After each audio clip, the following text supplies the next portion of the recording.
Well, you know what's funny is it's funny to watch the things you get credit for or anti-credit for. Sometimes they're accurate and sometimes inaccurate, sometimes overstated and positively and sometimes overstated negatively. For example, if you look on Wikipedia or other places, I'm credited with inventing the term MMORPG, massively multiplayer online role-playing game. Well, I don't think I actually invented that term. But I like being credited for it, because it's a. But I really have I don't remember even like who on the team, if my team came up with it, and who on the team really thought of that word being used most commonly. But I'm associated with Ultima Online, of course, as the creator of the Ultima series. But it was really the team that did all the work, not me. But I get a ton of the credit for it just because I'm the figurehead of the group.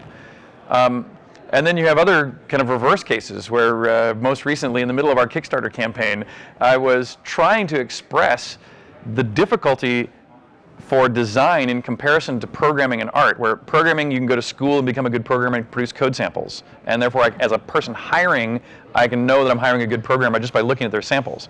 For art, you can go to school and refine those skills, and you can produce a portfolio. So I know as a hiring person, how that I can hire this person who's a good artist.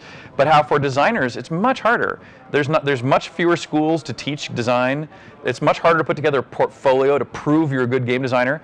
And I was trying to describe how when I go to hire somebody as a designer, most of the people I try to hire really aren't that good. I mean, because it's hard for them to even if they are good, it's hard for them to show me that they're any good.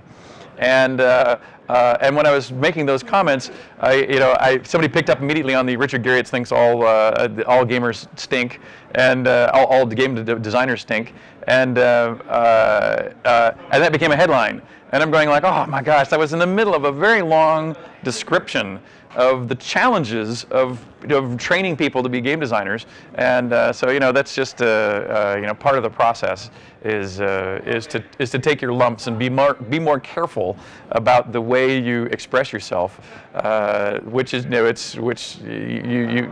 always have to make sure that even if people take things in an unfiltered way without the broader context, that your words still can't be used against you, which of course wasn't what they were trying to do. They were just trying to find an interesting way to make a provocative headline, and but those sort of things. But that's not a unique case. Every year or two, I get good credit for something that I don't deserve, and I get bad credit for something I don't think I deserve either.